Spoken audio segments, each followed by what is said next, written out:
Güzel arkadaşlarım, zoraki yataktan çıktı bu Yeliz bacınız. Ay düşüyordum. Hoş geldiniz, sefalar getirdiniz. Yağmurlu, soğuk Samsun'umuza hoş geldiniz, sefalar getirdiniz. Yataktan çıkacak halim hiç yoktu. İnanın hiç yoktu. Çok hastayım, rahatsızım. Hastayım demeyeyim de farklı bir hastalığım, sıkıntım var arkadaşlar. Acile gideceğim. Anlatırım size de. Önce videomu sizle buluşturmam lazım. O zaman hadi bana kolay gelsin arkadaşlar. Hadi bana kolay gelsin. Sizlerle buluşabilmek için ayaklandım. Yoksa yatacağım, akşama kadar yatacağım. Çok bedenen yorgunum arkadaşlar. Ramazan ekstra yoruyor. Rabbim kabul eylesin. Rabbim seneye de kavuşmayı nasip eylesin. İnşallah sağlıkla, sıhhatle, eksilmeden tüm sevdiklerimizle beraber Rabbim seneye de kavuşmayı nasip eylesin. Güzel güzel Ramazanlar geçirmeyi nasip eylesin hepimize inşallah. Baksanıza, uçlardan tomurcuklar uzatmaya devam ediyor bu minnoşum benim. Maşallah, subhanallah. Şöyle bakın. Kök çıkarmaya başlamış. Bakın şurada en küçüğü. En küçüğü dedim ama durun. Şu da şuradan bir şey çıkıyor ama. Çiçek dalı mı? Bebek orkide mi? Bakın şuradan kök çıkarmış. Şu. Azıcık su eklemesi yapmam lazım. Suyu azalmış bayağı. Alişim gelir fıs fıs fıs fıs fıs fıs. Devam eder.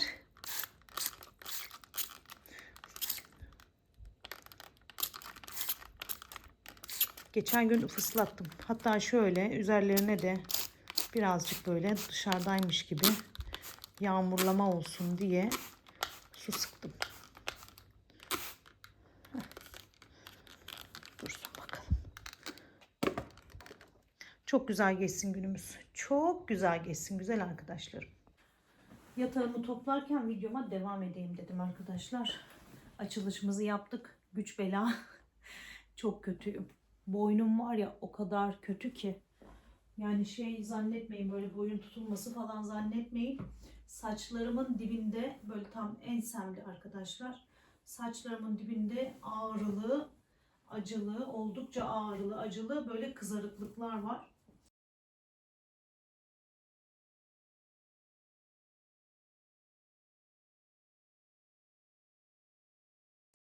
Ama iltihap diyemem. Arkadaşlarım çok canım yanıyor. Yani kafamı hareket ettirmekte zorlanıyorum. Dedim gene yatağımı toplayayım, storumu açmadım. Tülümü falan açmadım. Üstümü giyinip acile gideceğim. Hem de Aslıcığıma uğrayacağım. Daha taburcu olmamış. Ona bir uğrayacağım. Nasıl biliyor musunuz? Bakın yüzümde de böyle şişlik var. Lenflerim şuralarıma doğru şişmiş, acıyor. Şurama beze koymuş. Çok acıyor. Böyle fındık gibi, nohut gibi diyeyim. Çok acıyor. Bu ensem şöyle elimi koyduğum zaman altında böyle hep nohut gibi şişlikler var. Böyle yayvan bir şekilde şişlikler var. Ve bu tarafıma doğru da yayılmaya devam ediyor arkadaşlar. Baksanıza yüzüm nasıl şişmiş. Böyle kıl kökü iltihabı mı artık nedir bilmiyorum. Ne oldu bilmiyorum. Cansu da anne geciktirme git, antibiyotik başlarlar dedi. Ona göstermiştim zaten. Bugüne daha da çoğalmış. O kızarıklıklar falan. Öyle işte. Canım çok acıyor arkadaşlar. Yorgunum. Adoslar.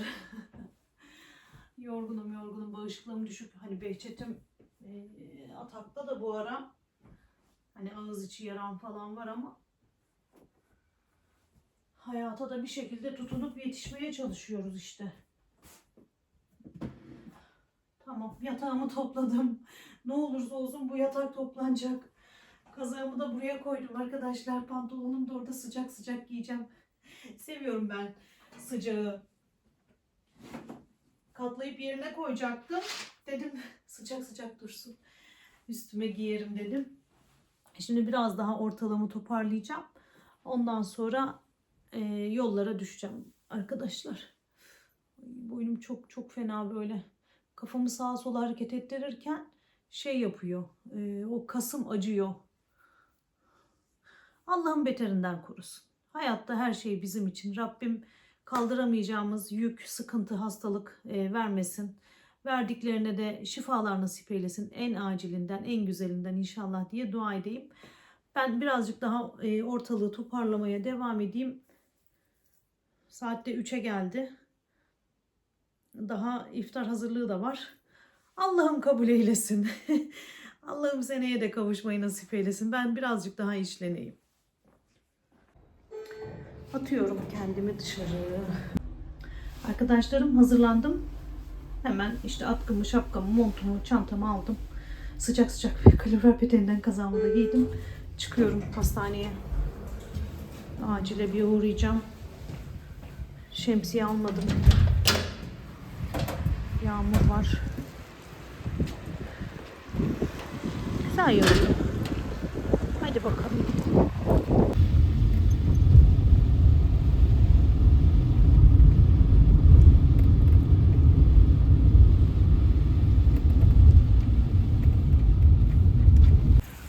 Hastaneye geldim.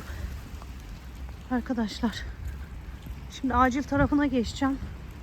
Sonra Aslı'ya uğrayacağım. Ya da önce Aslı'ya uğrayıp öyle mi acile geçsem? Buralar hep bakın böyle güneş panelleri yapılmış. Altına da otopark gibi oldu işte, arabaları böyle koyuyorlar. Yazdan beri uğraşıyorlar. Ne yapsam şimdi ben?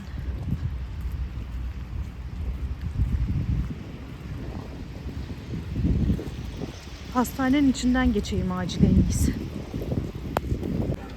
Geldim, sıramı aldım. Bu sefer çok fazla beklemeyeceğim gibi. Çünkü sıramı takip edeceğim arkadaşlar. Arada bir 20-25 kişi var, bakalım. Bekleyeceğim. Muayenemi oldum. Reçetemi aldım. Şimdi yataklı servisler bölümüne geçiş yapıyorum. Aslıcığımı da ziyaret edeyim. Ondan sonra eve. Hadi çıkalım. Yağmur, yağış, fırtına.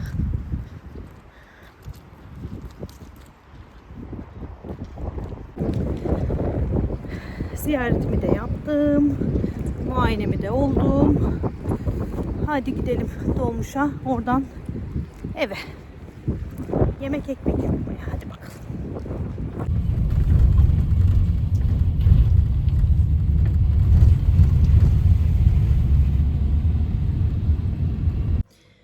Ve evimde, mutfağımın her zamanki köşesindeyim arkadaşlar. Tenceremi çıkardım. Şimdi ne yapacağım? Tavuk haşlayacağım. Caner'e öneride bulundum arkadaşlar. 2 tane öneride bulundum. Dedim ki oğlum, tavuk sote mi istersin? Pilav üstü tavuk sote mi istersin? Tavuklu pilav mı istersin dedim. Sizce hangisinden yana kullandı hakkını? Sorayım. Ben söyleyene kadar yazın bakalım bacılarım. Sizce hakkını neyden yana kullandı? Tavuklu pilav istedi. Şimdi hemen düdüklüye tavuğu atacağım. Ondan sonra tavuğu haşlayacağım arkadaşlar. Pirinci ıslayacağım. Akşam menüsü, iftar menüsü çıkaracağım yani. Anlayacağınız. Dün akşam kahvaltı yaptık. Bugün de öyle olmasın. Çok fazla da yapmayayım. Şöyle bir parça yeter herhalde. Çorba da yapacağım. Sahura da mı kalır? Sahura da kalır. Bir parça tavuğum kaldı şöyle. Hemen ocağa koyup kaynatayım. Tavuk ocağa girdi. Şimdi sırada ne var? Sulu yemeğimi yapayım arkadaşlar. Bir tane de küçük patatesim kaldı geride. Yine market alışverişi zamanı geliyor. Şöyle patatesimi soyayım, hazırlayayım. Kıymalı patates yapacağım arkadaşlar. Patates oturtma da olabilir. Hafif şöyle bir tavada kızartıp üstüne kavrulmuş kıyma, soğanı falan hepsini bir halledeyim. Bir de öğle yemeğim olsun. Bir de çorba yaparım. Olur biter. Allah bereket versin. Fırında pişirmeyi düşünmüyorum arkadaşlar. Hani böyle az yemek olduğu zaman fırını çalıştırmaya değmiyor gibi. Tencerede yapacağım. Patates de hep lekeli, hep lekeli.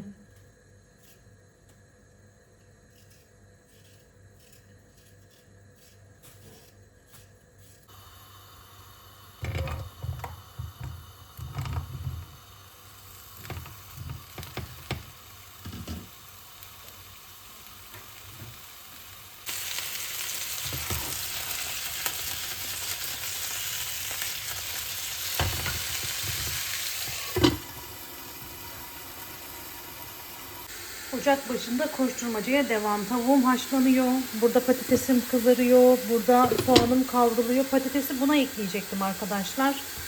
Ama şimdi de diyorum ki soğanı, patatesi tavadan alayım.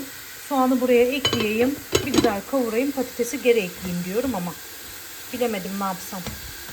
Hani bununla da artan yemeği dolaba koymak rahat oluyor diye böyle düşündüm. Çok az da yağ koydum gördüğünüz gibi. Çünkü patateste yağ var. Neyse. Ya bununla şeye koymak daha rahat olacak. Buzdolabına soğuduğu zaman. Yemek aktarmak zorunda kalmayacağım. Yani tencere değiştirmek zorunda kalmayacağım. Soğanım bir kavrulsun. Tuzunu ekleyeyim. Domatesini falan ekleyeyim. Biberini ekleyeyim.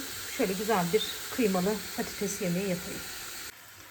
Arkadaşlarım, tencerenin yarısı doldu zaten. O yüzden patatesin üstüne ekliyorum tavaya.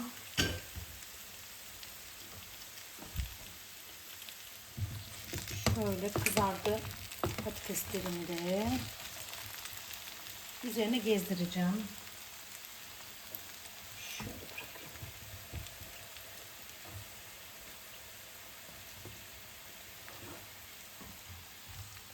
Bismillah.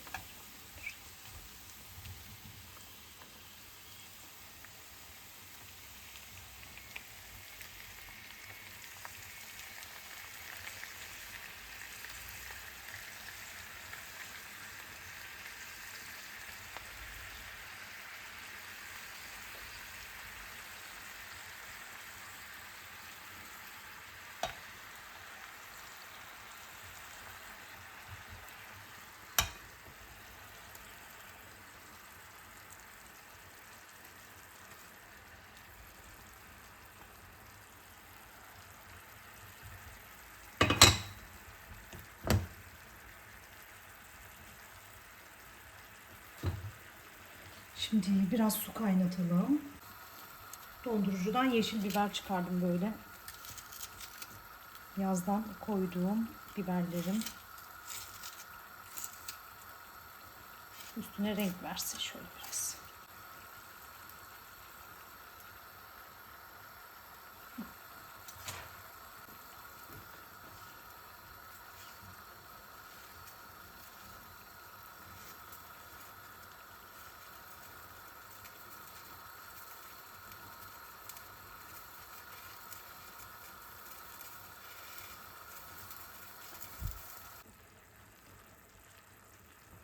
Şöyle sarımsağımı da ekleyeyim.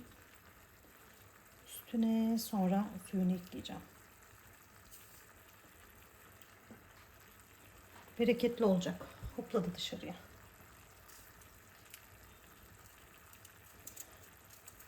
Suyu da az gelebilir ama biraz daha ekleme yaparım sonra.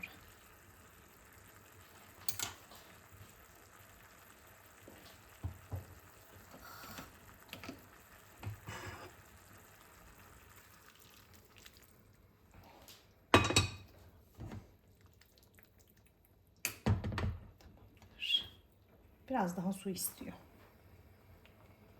Yeliz bacınızın iftar menüsü hazır. Şöyle bol tavuklu bir pilav. Pilavın kendi de bol, tavuğu da bol oldu. Burada böyle kıymalı patates yemeğim. Patates oturtma diyelim. Burada da domates çorbası arkadaşlar. Geçen gün yapmıştım ya soğanlı. Yeni bir boyut getirdim domates çorbasına Yeliz'cim diyen arkadaşlar vardı. Vallahi çok lezzetli oluyor. Soğanı yağda kavurdum. Ondan sonra güzelce böyle kavurdum. Karamelize yaptım. Ununu ekledim. Unu kavurdum. Sarımsak da ekleyebilirsiniz. Ben eklemedim bu sefer. Sonra ununu ekliyorum. Unu da kavuruyorum. Domatesi ekliyorum üstüne. Suyunu ekliyorum. Blenderdan geçiriyorum. Ve böyle kaynatıyorum. İçinde de toz kırmızı biber, karabiber, nane ve kimyon var. Baharat olarak. Menüm hazır. Azıcık ayaklarımı uzatıp dinlenmem lazım arkadaşlar. Diz kapağım ağrı yaptı bugün. Merdiven indiğim için ağrı yaptı. Arkadaşlar şöyle bayat pidelerden de kıtır ekmek yapıyorum. Domates çorbasının üstüne eklemek için. Şener'cim de şimdi kaşar rendeliyor. Kaşarımız da olacak. Yemeklerim hazır. Masamı açıyorum bir taraftan. Allah'ım bin bereket versin. Allah'ım olmayanlara da versin. Kimseyi açlıkla yoklukla imtihan etmesin Rabbim. Mis gibi oldu yemeklerim. Ezanımız okunuyor. Masamız hazır. Yavrum. Evet. Salatamız yok. Yoğurt çıkarırım azıcık. Bize afiyet olsun arkadaşlarım. Allah bin bereket versin. Allah'ım kimseyi açlıkla yoklukla imtihan etmesin. Amin. Çayımı pufa getirdim. Storlarımı kapatıyorum. Arkadaşlarım sizinle kapatalım istedim. Boynum çok fena. Yani ilacımı alamadım. Nöbetçi eczaneye gidemedim. Caner'i göndereceğim galiba arkadaşlar. Ya da yarın alacağım. Yarın akşama başlayacağım ama bekletmemek daha iyi. Eve geleyim yemeğimizi yapayım dedim arkadaşlar. Sabahleyin kalkamadım biliyorsunuz. Ramazan beni ekstra yoruyor. Rabbim seneye de kavuştursun inşallah. Azıcık da şöyle yüz yüze gelelim güzel arkadaşlarım. Yani şuralarım var ya o kadar acıyor ki. Şurama beze koymuş, burama beze koymuş. Ensem böyle saç diplerim nohut gibi böyle dokundukça acıyor. Kafamı böyle çevirdikçe boynum tutulmuş gibi düşünün. Yani böyle kafamı çevirirken canım acıyor. Geçecek inşallah. Bakalım antibiyotiğe başlarsam. Şimdi baktık da hem Teramisin krem yazmış hem de sabah akşam antibiyotiği günde kaç kere yazmış diye baktım da sabah akşam yazmış arkadaşlar. Günde 2 kere alınacak. Bir iftarda bir sahurda artık. O şekilde ayarlayacağız. Şu çay keyfimi bir yapayım. Arkadaşlar nerede? Heh, görünüyor mu? Evet. Çay faslına bir geçiş yapayım ben tek başıma. Ondan sonra azıcık ayaklanırım belki. Hiç halim vaktim yok açıkçası. Diyorum ya Ramazan sahur beni çok yoruyor. Uyuyup uyansam belki bu kadar olmaz ama Ramazan girdiğinden beri hiç akşam uyumadım arkadaşlar. Uykusuzluk da beni çok yoruyor. Yayılıyor bu boynuma doğru, lenf bezlerime doğru yayılıyor. Öyle işte. Siz uyuyabiliyor musunuz? Bilmiyorum ki size de bir sorayım. Nasılsınız, iyi misiniz? Onu da sorayım. Bu videoyu da böyle paylaşayım mı, paylaşmayayım mı bilmiyorum. Hani günlük yaşantımızı çekiyorum. Günlük hayatın içinde ne varsa onu çekiyorum. Sizlerle paylaşıyorum biliyorsunuz. İnşallah iyisinizdir. İnşallah güzel geçiyordur günleriniz. Öyle işte. Ne söyleyeyim, ne anlatayım arkadaşlar. Beden yoruldu. Birazcık molaya ihtiyaç var sanki. Anlatsam inanmazsınız diye şu hali bir çekeyim istedim arkadaşlar. Bakar mısınız benim kızıma? Benim kızıma bir bakar mısınız? Annesinin yanından hiç ayrılmıyor benim kızım. Ne oldu buna bilmiyorum. Gerçekten bilmiyorum ne olduğunu ama benim yanımdan hiç ayrılmıyor. Baksanıza durduğum yere. Telefonumu şarj edip burada bir şeyler yapmaya uğraşıyorum. Lokumsu. Anneciğim. Kurban olsunlar. Hay kalkayım diye mi? Benim yerim orası mı diyordun sen? Senin yerine mi oturmuşum ben? Pardon lokumsu. Anneciğim pardon. Arkadaşlarım bakın şöyle. Gözlüğümü de çıkarayım. Gözlüksüz artık bir şey yapamıyorum arkadaşlar. Bugün sıramı hastanedeki sıramı genç bir yaşımda yani kızım yaşında bir kıza sordum. Dedim şurada 146 mı yazıyor sıra numarası 148 mi dedim. 148 abla dedi. Yani 146 görmüşüm ben. Her neyse.